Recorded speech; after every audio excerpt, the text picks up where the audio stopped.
안녕하세요. 금요사건 파일 디바제시카입니다. 2018년 10월 25일 이날 무심코 뉴스 포털을 보던 사람들이 깜짝 놀라서 다들 클릭한 충격적인 뉴스가 있습니다. 그 헤드라인을 보면 혼수가 뭐길래 여자친구 흉기로 살해한 20대 긴급 체포. 그 내용에는 결혼을 앞둔 연인이 혼수와 예단 문제로 다투게 되고 그 갈등 끝에 예비 신랑이 여자를 칼로 찔러 살해했다는 거였어요. 범인 가해자는 예비 신부의 지나친 신혼집 요구가 발단이었다고 주장했고요. 이 기사에 그날 사람들의 무심한 댓글이 달렸습니다. 아이고, 남자 입장도 이해가 된다. 왜 결혼을 하면 남자들만 돈을 더 내야 되냐. 여자가 너무 과한 요구를 한 거 아니냐. 남자도 불쌍하다. 그런데요, 결론부터 말씀드리면 이 기사는 분명한 오보였습니다. 왜냐면 우선 두 사람은요, 예비 신랑과 예비 신부가 아니에요. 연인이긴 했지만 아직 상견례조차 하지 않은 상태였고요. 그러다 보니 당연히 혼수, 예단 이슈가 오고 간 정황이 없어요. 그럼 왜 언론사는 이런 오보를 낸 걸까요? 우선 이 사건의 전말은 4년 전인 2014년으로 거슬러 올라갑니다. 당시 서울의 K명문대에 재학 중이던 20살의 여성 E씨. 어느 날 동대문구에서 어학원을 다니고 있던 중 우연히 한 남성을 만나게 돼요. 그는 E씨보다 4살 많은 남성 심씨였죠. 야, 너도 K대야? 나도 K대야. 그는 같은 대학 동문이라면서 친근감을 드러냅니다. 그렇게 두 사람이 연락처를 주고받긴 했지만 이후 관계는 이어지지 않았어요. 그 뒤로 무려 4년이 지난 2018년 7월 여성 E씨에게서 한 통의 전화가 걸려왔는데 그게 누구였냐면 몇 년 전 어학원에서 만난 동문 심씨였던 겁니다. 근데 그가 아주 뜻밖의 말을 대뜸 꺼냈죠. 사실 4년간 내가 너를 쭉 좋아해왔다. 첫눈에 봤을 때부터 너에겐 후광이 비쳤다. 근데 그땐 내가 너무 부족해서 고백을 하지 못했는데 이제 준비가 됐으니 너와 사귀고 싶다. 이게 4년 만에 굉장히 갑작스러운 연락이긴 했는데 이 씨가 당황했죠. 하지만 마침 그녀 또한 사귀는 사람이 없었고 또 굉장히 이 남자가 적극적으로 구애하고 잘해주니까 끌리기 시작합니다. 그래서 일단 심 씨와 만남을 하게 돼요. 실제로 심 씨는 직접 얼굴 보고 대화를 나눠보니까 꽤 예의도 바르고 또 대화도 잘 통했습니다. 게다가요, 자기가 이제 대학원을 졸업한 후에 국회에서 인턴을 지낸다는 이야기를 들려줘요. 미래 계획을 좀 잘 세우는 듯 하죠. 다만 현재는 강원도 춘천에 있는 어머니 식당에서 일을 돕고 있다는데요.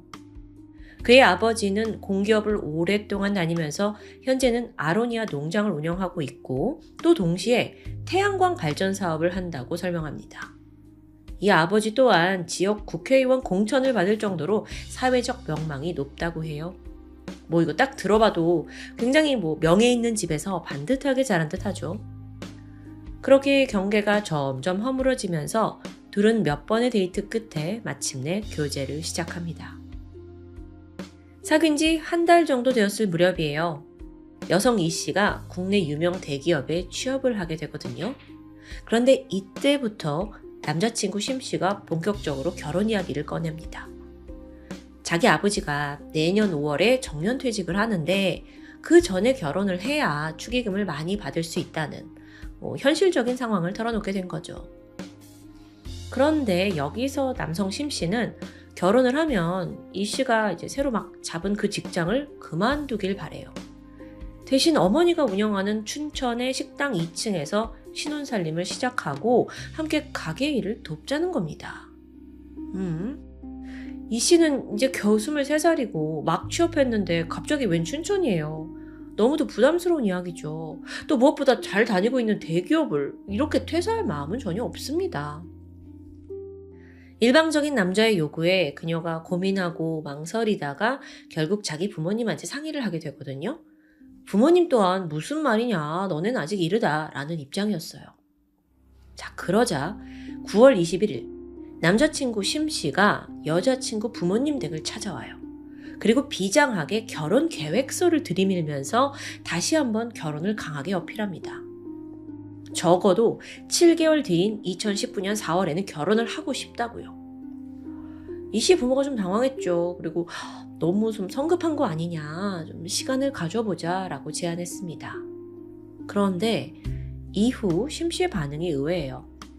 며칠 후에 심 씨는 그러니까 자기의 장모님이 될지도 모르는 이 씨의 어머니에게 직접 전화를 겁니다. 그리고 이 통화가 한 20-30분간 이어졌는데 마치 그 어머니를 가르치듯 자기의 의견을 계속 피력하는 거죠. 어머님, 지금 우리가 결혼 적기인데요. 그리고 앞으로 좋은 상황이 펼쳐질 건데 왜 이렇게 미루기만 하십니까? 왜 반대하세요? 이 남자 굉장히 고집이 상당한 것 같아요. 사실 처음에 이 씨 부모 또한 심 씨를 만난다고 했을 때 좋게 봤어요. 어쨌든 프로필 좋으니까. 그래서 결혼을 전제로 만나라 흐뭇하게 바라보고 있었고, 또 마침 10월 말쯤 해서 상견례 형식의 가벼운 만남을 잡아준 상태였죠. 뭐라? 근데 이 남자가 너무 일방적으로, 그것도 무례하게 밀어붙이니까 생각이 달라집니다. 강압적인 태도에 실망을 했겠죠. 그래서 결국 그 약식으로 한 상견례마저 무기한 미루기로 해요. 자, 이렇게 되니까 중간에 있는 딸 이씨 또한 고민이 깊어졌습니다. 남자친구는 자꾸 무대뽀로 결혼하자 그러는데 답답하죠. 그렇게 힘들어하는 딸에게 그녀의 부모님이 먼저 타협안을 제시해요. 그래, 너네가 정결혼을 해야겠으면 우리가 도와줄 테니까 서울과 춘천의 그 중간쯤에 남양주에서 신혼집을 알아보는 게 어떻겠냐, 이런 제안입니다. 이렇게 되면 서울로 직장도 다닐 수 있고 또 남자도 춘천 가게로 왔다 갔다 출퇴근할 수 있겠죠. 사건이 발생한 2018년 10월 24일 아침 7시 55분. 그녀는 남자친구 심 씨에게 카톡을 보냅니다. 자기, 내 요구사항 딱 2개 말할게. 해결책을 내놓으려고 한 거예요. 그리고 전날 어머니하고 상의한 대로 첫 번째는 서울의 회사는 계속 다니겠다. 두 번째는 서울과 춘천 사이에 신혼집을 얻자. 이거 굉장히 현실적인 타협안입니다. 그런데 심 씨는요, 대뜸 이런 답장을 했어요. 오늘 춘천 집으로 좀 와줄래? 평소에 두 사람은 거주지가 멀기 때문에 주말을 이용해서 만남을 가졌습니다. 그런데 평일날 퇴근을 하고 나서 춘천에 와달라, 좀 이례적인 부탁이었어요. 근데 또 하필 그날 여성 이 씨에게는 다른 일정이 있었거든요, 퇴근 후에. 그래서 일단은 내가 오늘 출근 복장이라 옷이 좀 불편할 것 같다 라며 애둘러 거절합니다. 근데 심 씨가 막무가내였죠. 여자친구가 퇴근을 앞둔 오후 5시부터 계속해서 춘천에 와라, 와서 얘기하자, 집요하게 설득하는 겁니다. 실제로요, 이날 근무하고 있던 이 씨에게 무려 20통 넘는 전화가 걸려왔어요. 그리고 또 여기에 더해 나 남양주에 사는 거 찬성해. 야, 나한테 제일 중요한 건 너야 라면서 이 남자가 약간 제안을 들어주는 듯한 태도를 보였고요. 여기에 결국 설득당한 이 씨는 저녁 6시 12분 퇴근 후에 춘천행 기차에 올랐습니다. 이때 그녀는 부모님에게 전화를 해서 남자친구 만나고 오겠다고 간단하게 소식을 전했고요. 저녁 8시쯤 아버지한테 잘 도착했다고도 연락을 했죠. 하지만 그 후 딸과의 연락은 두절됩니다. 평소 같지 않은 행동에 부모는 초조해졌고 남자친구 심 씨에게 몇 번이나 연락을 했지만 그 또한 전화를 받지 않아요. 결국 밤 10시쯤 됐을 때 부모님이 인터넷을 직접 검색해서 그 남자친구 심 씨의 어머니가 운영하는 식당 번호를 찾아내서 전화를 걸게 됩니다. 저희 딸이요, 그 춘천 식당에 갔다는데 연락이 안 돼서요. 자, 이 통화를 마치고 나서 심 씨 어머니, 그러니까 남자 쪽 어머니는 그래요? 하면서 곧장 가게 위층에 있는 아들의 집, 그러니까 옥탑방으로 향하게 됩니다. 그리고 문을 열자 너무도 끔찍한 광경이 펼쳐져 있었어요. 피투성이가 된 채 쓰러진 여성 이 씨. 근데 그 상태가 차마 설명할 수 없을 정도로 처참합니다. 왼쪽 턱 아래를 칼로 찔러서 혀와 입 천장까지 상처가 나 있었고요. 목 부분은 10번 이상 베어져서 결국 몸통과 분리된 상태였습니다. 복부에도 자창이 있었는데 이게 어찌나 깊게 찔렸던지 척추 끝까지 칼날이 들어갔을 정도예요. 심지어 칼은 그 상태로 휘어져서 신장 횡격막도 손상되었고요. 이런 참혹한 상태의 이 씨는 이미 숨이 끊어져서 아들의 방에서 차가운 죽음으로 쓰러져 있던 겁니다. 너무 놀란 이 어머니, 식당 주인 어머니가 바로 경찰에 신고를 했죠. 그들이 도착합니다. 그리고 같은 날 밤 11시 50분 그 식당에서 2km 정도 떨어진 교회에서 범인 심 씨가 체포됩니다. 그는 순순히 자신의 범행을 자백했어요. 그러면서 하는 말이 상견례를 앞두고 혼수 문제로 싸우다가 우발적으로 범행을 저지른 겁니다. 라고 말해요. 에? 이건 실제와 다르잖아요. 지금 거주지 문제가 있긴 했어도 갑자기 웬 혼수? 거기까지 아직 안 나갔잖아. 하지만 안타깝게도 일방적인 그의 주장은 그대로 언론에 전해지면서 빠르게 퍼졌고 결국 전국에 오보가 퍼지게 된 거죠. 더 정확히 이건 예비 부부의 다툼도 아니고요. 그냥 정신 나간 남자의 끈질긴 집착이 불러온 살인입니다. 이때 더 분통 터지는 건 당연히 유가족이었어요. 남자친구 본가에 어쩔 수 없이 갔던 딸이 이렇게 처참하게 죽은 것도 너무 억울한데 오보가 나가면서 딸이 완전 속물 취급당하고 있으니까요. 결국 유족은 일일이 언론사 기자를 만나 정정 기사를 요청합니다. 그리고 그럴 수 있었던 건 사실 유가족에게 작은 기적적인 일이 있었기 때문입니다. 일단 사건이 벌어진 직후 이 씨의 가족 또한 정신이 없긴 마찬가지였어요. 그 당시엔 왜 딸이 굳이 퇴근 후에 춘천에 가야 했는지 또 왜 죽음을 맞이했는지 모든 게 의문투성이었죠. 근데 마침 이때 딸 휴대폰을 경찰이 수거해 가거든요. 그래서 전말을 파악할 수 없었습니다. 그렇게 사건 발생 이틀이 지나고 군대에서 급하게 휴가를 나온 이 씨의 남동생이 문득 누나가 쓰던 노트북을 열어보게 돼요. 근데 그때까지는 암호가 걸려 있어서 누구도 열지 못한 노트북이었습니다. 동생이 이것저것 만지다가 아주 우연하게 계정을 여는데 성공해요. 그리고 뒤이어서 누나의 PC용 카카오톡 메신저까지 열어보게 되죠. 거기에 사건 당일 두 사람이 나눈 대화가 모두 남겨져 있었습니다. 아주 집요하게 이 씨한테 너 춘천으로 와, 춘천으로 와 라고 불러낸 바로 그 내용이요. 유족들은 즉각 대화 내용을 백업을 해둬요. 그리고 이후에 그 PC 메신저를 다시 열려고 했지만 한 번 이후는 불가능했다고 해요. 가족들은 이게 이 씨가 남기고 간 마지막 선물이라고 생각했는데요. 그러니까 약간 죽은 딸이 너무나 억울해서 하늘에 가기 전 잠깐 돌아와서 이걸 열어주고 갔다고 생각하시게 된 거죠.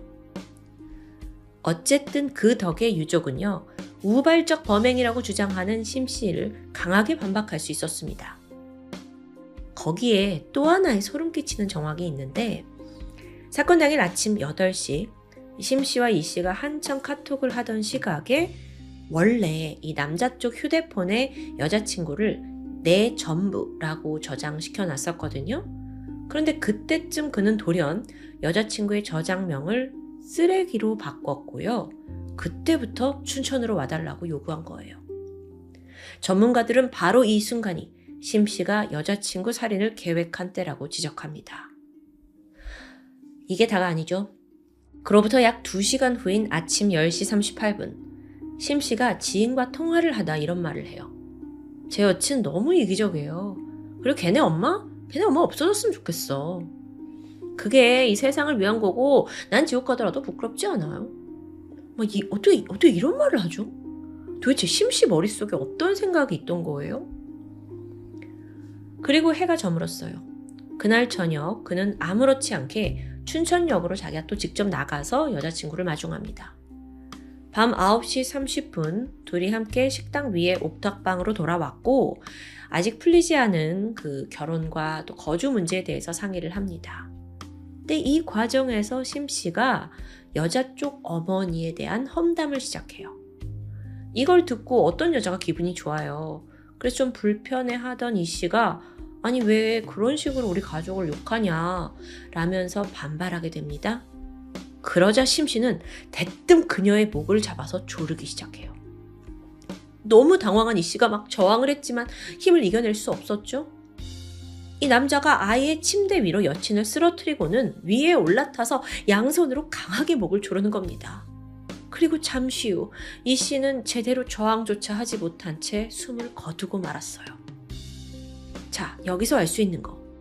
그녀의 직접적인 사인은 목이 졸린 액살입니다.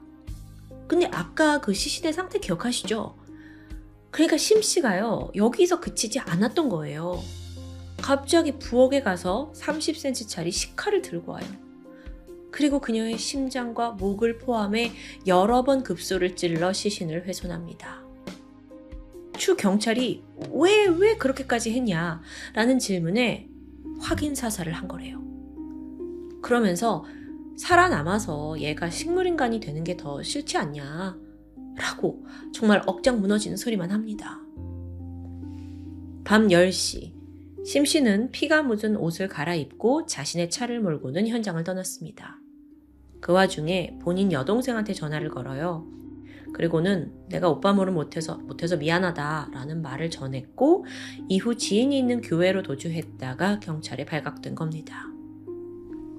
그런데요, 여러분, 이 사건 조사를 하는 과정에서 더 황당한 정보들이 드러났어요. 이 심 씨가요, 애초에 K대학 동문 아니에요. 동일 이름의 남성이 거기에 다닌 적도 없더라고요. 졸업한 적도 없고요. 근데 심 씨는 경찰 조사에서까지 나는 K대 출신이다 라고 끝까지 주장해요. 국회 인턴했다, 아버지 태양광 사업한다, 지역 유지다, 이런 이빨린 소리 모두 거짓말이었습니다. 한 범죄 전문가는요, 그런 심 씨를 두고 그가 만약에 살인범이 아니었다면 사기꾼이 되었을 사람이라고 평가했습니다. 계획을 실현하기 위해 거짓말을 밥 먹듯이 하고 만일 그게 좌절되면 분노를 조절하지 못하고 일을 저지르는 아주 위험한 기질이 다분한 거죠. 범행 당일에도 그에겐 2가지 계획이 있었던 것으로 추측됩니다. 먼저 피해자가 자신의 뜻에 순순히 따라 결혼을 승낙하면 살려두고 그렇지 않으면 살해하는 거예요. 범인은 경찰 조사에서 이렇게 말합니다. 제가 너무 사랑해서 그랬습니다. 나 이 말 제일 싫어요, 진짜. 이게 얼마나 끔찍한 말이에요. 자, 이제 재판 결과만 남았어요. 이 사건의 경우 우발적인 범행이냐 계획 범행이냐 이게 이제 가장 큰 논점이었는데요. 검찰 측에서는 심 씨가 의도적으로 아침부터 계속 얘기해가지고 춘천으로 깨어냈다라는 점을 들어서 계획 범죄를 주장했죠. 그에 따라 사형이 마땅하다고 봤고요. 하지만 끝내 법원은 심 씨에게 무기징역과 20년간의 위치 추적 전자장치 부착 명령을 내렸습니다. 물론 그가 피해자를 유인한 정황은 인정이 되지만 결론적으로 이게 계획살인은 아니라고 판단됐어요. 왜냐하면 미리 흉기를 구입한 게 아니었고 또 제대로 된 도주 계획을 세웠다고 볼 수 없었기 때문이었죠. 그나마 무기징역이 선고된 건 시체를 워낙 잔혹하게 손괴한 점, 그걸 특별 가중 요소로 판단했기 때문입니다. 검사와 심 씨 모두 항소했지만 2심 재판부는 원심을 유지하면서 최종적으로 그에겐 무기징역이 확정됩니다. 한편 피해자 이 씨의 어머니는 국민청원 게시판에 자기처럼 피눈물 흘리는 어머니가 또 나와선 안 된다면서 엄벌을 촉구하는 호소글을 올렸습니다. 또 범인 얼굴도 공개해야 한다고 부탁했고요. 당시 이 청원은 애초에 목표했던 20만 명의 동의를 넘기면서 뜨거운 관심을 받았거든요. 근데 어째서인지 그의 신상은 지금껏 공개되지 않고 있죠. 피해자 이 씨는 중학교 때부터 줄곧 주말마다 봉사활동을 하는 심성이 착한 딸이었습니다. 넉넉지 않은 가정 형편에 성실하게 알바를 하면서 동생 대학 등록금, 또 부모님 용돈까지 살뜰히 챙겼다고 해요. 그러면서도 늘 웃음을 잃지 않았고요. 그런 딸에게 부모가 항상 착하게 살아라 라고 가르쳤다는데 지금 그녀의 부모는 이렇게 말합니다. 그 가르침을 뼈저리게 후회한다고요. 저는 감히 피해자 이 씨 부모님께 말씀을 드리고 싶어요. 이 사건은 부모님의 잘못도 그리고 착했던 이 씨의 잘못도 아니라고요. 마지막으로 이 씨의 부모님은 한 인터뷰에서 선뜻 딸의 사진을 내밀었습니다. 그러면서 너무도 예쁘고 밝았던 딸의 모습을 함께 기사에 실어주길 요청했다고 해요. 네, 여러분, 이 영상을 진행하는 저와 그리고 보시는 여러분, 우리가 할 수 있는 건 피해자와 그 유가족의 억울함, 아픔을 잊지 않고 기억해 주는 거겠죠. 이 영상을 보는 모든 분들에게 오랫동안 이 사건이 기억되었으면 합니다. 지금까지 금요사건 파일 디바제시카였습니다. 안녕하세요. 금요사건 파일 디바제시카입니다. 2007년 2월 13일 오후 경기도 고양시에 있는 군부대 인근에 있는 야산에 경찰들이 모여들기 시작합니다. 잠시 후에 감식반이 도착했고 몇몇 지점의 땅을 파내자 그 안에서 조각난 사체의 일부가 발견되는데요. 여러분, 오늘 사건은 토막살인입니다. 그런데 일반적인 토막사건과는 차원이 달라요. 예전 국내에서 발생한 사건들보다 훨씬 더 잔혹하기 때문입니다. 일단 이 야산에서 발견된 시신은 완전히 산산조각난 상태라 형체를 제대로 알아볼 수 없었습니다. 그나마 일부를 끼워 맞추고서야 이게 머리뼈구나 가슴뼈구나 골반뼈구나 정도만 구분할 수 있었어요. 이후 또 다른 구덩이를 팠는데 추가 발굴이 됐죠. 그렇게 야산 일대에서 무려 82조각으로 분해된 유해가 발견됩니다. 즉 지금 이 상황은요, 단순히 토막을 낸 정도가 아니라 유골을 아주 잘게 분리해놨다는 거예요. 이토록 엽기적으로 시신을 훼손한 전례는 정말 찾아보기 힘들죠. 잔혹한 죽음을 맞이한 시신은 당시 대구에 살고 있던 20대 여성 류씨. 류씨가 사라진 건 3주 전이었습니다. 지난 1월 27일이었는데 경기도 일산에 사는 남자친구를 만나러 간다면서 집을 나선 후 행방이 묘연해졌던 거예요. 그녀를 마지막으로 목격한 건 남자친구 김씨입니다. 그에 따르면 1월 27일 날 잘 만나서 데이트를 했고 다음 날인 1월 28일 저녁 7시쯤에 이제 여자친구가 다시 KTX 타고 대구로 돌아간다고 해서 서울역 개찰구까지 마중했다. 그게 마지막 모습이라고 말해요.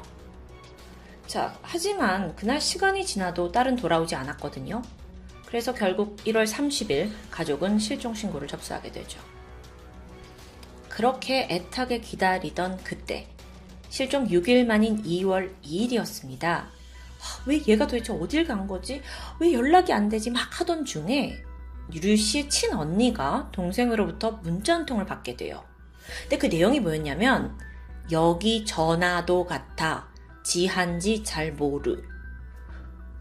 무슨 말이죠? 약간 암호 같기도 하죠. 근데 문자를 본 경찰은 이걸 최대한 해석하기 시작했어요. 그래서 보니까 여기 전라도 같아. 어딘지 잘 모르겠어. 문자를 쓸 때 뭔가 지금 오타가 난 거고 이렇게 오타가 난 거면 그녀가 아주 다급하고 위험한 상황에 있다는 걸 뜻하겠죠. 즉 이건 단순 가출이 아닌 범죄에 연루되었을 가능성이 높아 보입니다. 그래서 그때부터 경찰이 급하게 휴대폰 위치를 추적하게 되는데 발신지는 전라도 광주였어요. 그래서 전담팀이 꾸려졌고 본격적으로 류씨를 찾아 나서죠. 근데 어쩐 일인지 광주 지역에서 류씨를 봤다는 사람은 단 한 명도 나오지 않는데요. 이렇게 수사가 길이 막히니까 경찰은 류씨의 주변 인물로 시선을 돌렸습니다. 특히나 그 중에서도 마지막까지 함께 있던 그 남자친구 김씨. 근데요 여러분, 김씨를 물론 많이 의심하긴 했어요. 근데 그의 증언은 굉장히 일관됐습니다. 무엇보다도 류씨에게서 그 문자가 하나 왔었잖아요. 그 약간 암호 같은 문자. 그날 남자친구 휴대폰의 위치를 추적해보니까 경기도 일산 집에 있는 거예요. 그러니까 알리바이가 확실하죠. 남자친구가 대신해서 보낸 건 아닌 것 같은 상황입니다. 그런데도 경찰은 여전히 김씨가 수상했어요. 여긴 또 이유가 있는데요. 무엇보다 류씨가 실종되던 날 그날 아침에 김씨의 카드 사용 행적이 문제입니다. 자, 김씨는 그날 카드를 가지고 가서 믹서기, 톱, 욕실용 청소솔, 세정제 이런 물품들을 한꺼번에 구입합니다. 물론 저마다 쓰임이 있는 평범한 생활용품이에요. 근데 이걸 한데 모아보면 수상한 냄새가 나는 거죠.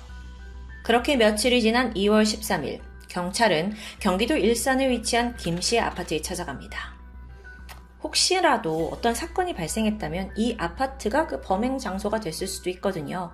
그래서 감식을 진행하게 된 거예요. 그런데 조사가 시작되고 얼마 안 돼서 놀라운 일이 벌어졌죠. 거실, 부엌, 욕실에서 다 혈액 반응이 검출됩니다. 특히나 혈액이 많이 나온 곳은 칼, 톱날 같은 날카로운 도구에 집중되어 있었고요. 심지어 그 새로 샀던 믹서기에서도 혈액이 검출되고요. 모두의 예상대로 DNA 감정을 해보니 혈액은 모두 실종된 류 씨의 것이었습니다. 칼에 묻은 거 또는 그 칼날에 묻은 거 이런 건 뭐 손에 밴 거라고 들러댈 수 있어요. 근데 믹서기 혈흔은 정말 의심스럽죠. 거의 뭐 김 씨가 류 씨 실종과 어떻게든 연관이 있다는 명백한 증거가 될 수 있으니까요. 여기까지 밝혀낸 경찰이 김 씨를 집요하게 추궁했습니다.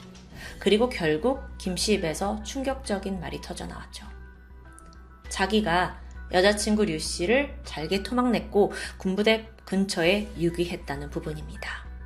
사건이 발생한 지 19일째 되던 날이었습니다. 우선 이 범인 김 씨에 대해서 좀 알아보면 당시 나이가 32살, 경기도 육군사관에서 복무하는 현역 중사 신분이었습니다. 지난 2004년 11월에 지인의 소개로 류 씨를 만나서 사귀었고요. 현재까지 2년 반 남짓 교제를 해오고 있었죠. 30대 남녀니까 진지하게 만남을 가졌을 겁니다. 그리고 또 2년 반은 결코 짧은 시간이 아니고요. 그래서 김 중사는 그동안 여자친구의 가족들과도 가깝게 지냈다는데요. 그 누구도 김 씨가 류 씨를 살해할 거라고는 상상조차 하지 못했었죠. 하지만 사실 김 씨의 내면은 악마보다 더 잔인하고 비열했습니다. 그리고 이건 당사자인 김 씨와 여자친구 류 씨, 이 두 사람만 알고 있던 사실이었죠. 무슨 사연이 있냐면 여자친구 류 씨가 건선 피부염을 앓고 있었어요. 근데 남자친구는 그녀를 툭 하면 조롱하는 거예요. 근데 이게 그냥 조롱이 아니라 거의 인격 모독 수준이었죠. 어떤 식이냐면 야, 네 피부만 보면 나까지 기분 더러워. 아니 이게 여자친구한테 할 말인가요? 애초부터 왜 사귀었는지 이해가 안 돼요. 이런 피부에 대한 조롱과 핍박 그게 점점 더 심해졌고 두 사람은 만날 때마다 말다툼이 이어졌다고 합니다. 그렇게 관계가 아슬아슬했는데 2007년 1월 27일 사건 당일 류 씨는 사실 남자친구에게 미리 연락을 하지 않은 채 대구에서 서울로 향했어요. 당시 그녀는 이 남자와 내가 결혼을 해야 될까 어떻게 할까 이렇게 단판을 좀 짓고 싶었는데 그 고민에 대한 이야기를 하려고 갔던 거죠. 그렇게 김 씨와 마주합니다. 근데 다짜고짜 여자친구에게 욕설을 퍼부어요. 너 왜 이렇게 예고도 없이 찾아왔냐고. 그것도 짜증나는데 내가 서울역까지 마중을 나와야 되냐고. 모든 게 불평이었죠. 사실 이런 행동으로 봐서 평소에 얼마나 류 씨를 무시했는지 좀 짐작이 가죠.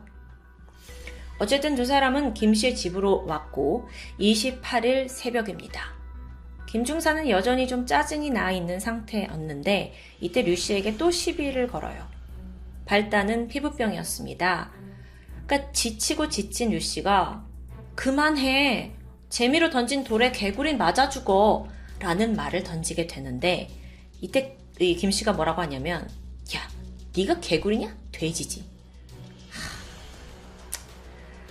이렇게 실랑이가 오고 갔고 새벽 1시 47분입니다. 마침 이때 김 씨가 배가 고프다며 보쌈을 주문해요. 류 씨에게 같이 먹자고 했지만 이런 상황에서 밥이 넘어갈 리가 있겠습니까? 그래서 안 먹겠다라고 하자 그는 이제 김 씨가 다시 여자친구에게 폭언을 퍼붓습니다. 그러다 류 씨가 한마디예요. 두통약을 얼마나 먹어야 사람이 죽을까? 이걸 들은 김 중사는 사람 쉽게 안 죽는다 라고 빈정거렸어요. 그러자 류 씨가 다시 물었죠. 넌 내가 죽었으면 좋겠어? 김 중사는 네 맘대로 해 하고 가볍게 여겼는데 그러자 류 씨가 입에 약을 털어넣었다고 김 중사가 주장합니다. 두통약 15정과 금연보조제 50정 그렇게 총 65정의 약을 류 씨가 한 번에 복용했다라는 게 이 김 씨의 주장이에요. 그 뒤에 발작 증세를 보이더니 구토를 하고 호흡곤란을 일으키더니 결국 숨이 끊어졌다는데요. 자, 여러분 여기까지가 김중사가 진술한 내용입니다. 목격자가 전혀 없는 이 둘만의 아파트에서 두 사람 사이에서 벌어진 모든 것을 저희가 정확히는 알 수 없어요. 그리고 그게 이 사건의 가장 안타까운 부분이죠. 즉 김 씨는 끝까지 나는 류 씨를 살해한 적이 없고 혼자서 두통약 먹고 죽었다라고 진술한 거예요. 그래요. 그건 말이 될 수 있어. 근데 지금 이거 토막살인이잖아요. 여친이 그렇게 급한 상황이면 119에 신고를 해야지 왜 사체를 훼손했을까? 여기에 대해 김중사는 신고를 하면 자기가 범인으로 몰릴 것 같아서 못했다고 말합니다. 자, 그럼 어떤 일이 벌어졌냐? 여자친구 류 씨가 사망하고 새벽 5시 50분. 김중사는 일단 집에 있던 과도로 시신을 훼손하기 시작합니다. 오전 7시 47분, 2시간 정도가 흘렀죠. 근데 이번에는 이 과도로는 안 되겠다 싶었는지 인터넷으로 주변 마트 오픈 시간을 검색하게 돼요. 그리고 조금 후에 마트로 가던 길에 피해자가 입고 있던 바지와 신발을 재활용 수거함에 버리게 됩니다. 이후 마트에서 톱, 세정제, 그런 여러 물건들과 함께 믹서기 샀죠. 집으로 돌아왔고요. 오전 10시 반부터 오후 5시까지 그는 오직 토막에 집중했습니다. 본격적으로 사체를 가루내기 시작해요. 살점들은 솥에 넣어가지고 끓였고요. 그걸 또 믹서기에 갈았고요. 그 중에 굵은 뼈는 톱을 이용해 잘랐다고 합니다. 심지어 사체 머리카락마저 주방 가위로 다 잘라내서 거기다 술을 부어가지고 태워버리는 치밀함을 보였어요. 그러니까 뭔가 DNA가 검출될까봐 다 잘라놓고 술까지 부어서 태우는 거죠. 참, 정말 치밀하죠? 이게 어제까지 자기의 여친이었던 사람을 엽기적으로 처리하는 거예요. 이렇게 조각조각 낸 부위들을 지퍼백 안에 나눠 담았고요. 저녁 7시 그는 차를 타고 서울역으로 이동했습니다. 그리고 여기서 1층 남자 화장실에 가서 변기에다가 일부를 유기해요. 또 이어서 찜질방으로 이동한 뒤 그곳 화장실 변기에 나머지를 내려 보냅니다. 근데 이것만으로 모든 걸 유기할 순 없었어요. 다시 집으로 돌아온 뒤 다음 날까지 시신의 남은 부위를 더 잘게 토막냈고요. 그렇게 훼손한 사체를 총 12개의 봉지에 나눠 담고는 홀로 부대 근처에 있는 야산에 올라가서 구덩이를 팝니다. 그리고 이후 머리와 가슴, 골반뼈 이걸 이제 구덩이에 나누어 파묻은 거예요. 제가 이걸 설명하면서도 이게 가능한 일인가? 라는 생각이 들고 너무 괴로운데요. 정말 이게 오늘 토요 미스테리가 아니라 지금 이거 금요사건 파일이거든요. 국내에서 벌어졌다고는 정말 믿기 힘든 유례 없는 훼손과 유기 방식입니다. 마지막으로 김중사는 유가족과 경찰에게 거짓으로 그 행적에 대해 지어냈어요. 그 류 씨가 보냈다던 문자 메시지 기억하시죠? 여기 전라도인데 이런 거. 이거 사실 김중사가 써서 보낸 겁니다.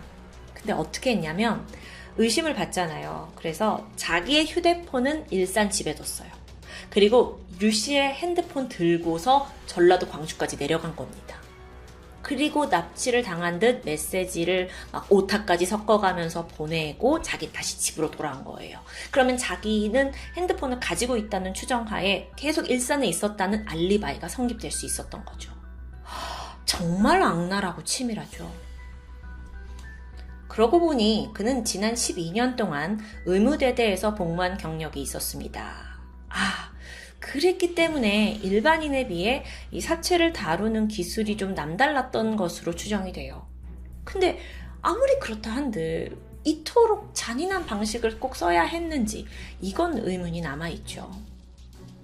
무엇보다도 이 사람은요, 김 씨는 계속 주장해요. 내가 죽인 게 아니다. 두통약 때문에 죽인 거다. 근데 자기가 직접 그렇게 그녀를 죽인 게 아닌 거라면 왜 굳이 이렇게까지 사체를 처리하는 거죠? 앞뒤가 좀 맞지 않죠? 재판이 시작됩니다. 근데 이게 복병이에요. 범죄 사실은 시인했는데 사실 시신 훼손의 정도가 너무 심해요. 그래서 류 씨의 사망 시각, 사망 원인을 제대로 알아내기가 힘든 겁니다. 아까 들으셨던 그 사건 과정은 김 씨 진술로만 재구성된 거고요. 그러니까 그의 주장은 일관됩니다. 그래, 사체 토막 내고 유기한 거 맞아. 하지만 살해한 건 아니야. 그러면서 자기는 오히려 쓰러진 류 씨를 살리기 위해서 인공호흡을 했다고 하는데요. 그렇게 인공호흡을 하고 나서 죽었다고 판단되니까 사체를 믹서기에 갈아요? 말도 안 되죠. 지금 살인죄는 피해보겠다는 신보예요. 그런데 놀랍게도 군사법원에서 열린 1심에서는 이런 주장이 받아들여졌습니다. 그리고 징역 15년형을 받게 돼요. 그러니까 피해자를 적극적으로 구조하지 않은 부작위에 의한 살인만 인정된 겁니다. 그러니까 이 사람의 이제 원천적인 살인죄보다는 당연히 형량이 낮을 수밖에 없죠. 여기에 검찰이 즉각 항소했고요. 그렇게 열린 항소심의 판결은 달랐습니다. 2심 재판부는 김 씨가 이건 적극적으로 살인을 한 거다라고 인정을 했고, 또 80여 개의 조각으로 시신을 이렇게 훼손한 건 분명 지가 저지른 범행을 은폐하려고 한 거다라는 점을 뚜렷하게 판단했습니다. 게다가 여기서 추가적인 부검에서 피해자의 두개골에 타격의 흔적이 나와요. 치아도 꺾여 있었고요. 이건 분명한 폭행의 정황이었죠. 그렇게 살인죄가 인정되면서 김씨, 김중사의 형량은 무기징역으로 확정되었습니다. 그런데 여러분, 이런 생각 들지 않으세요? 워낙 금사파에 무기징역범들 자주 등장하죠. 그런데 이렇게까지 정말 극악무도함으로 여자친구 시신을 잔혹하게 훼손한 뇌물은 정말 없었거든요. 근데 이런 범죄가 그저 무기징역이라는 한마디로 마무리될 수 있는 걸까요? 김중사 사건이 벌어진 지 이제는 16년이 지났습니다.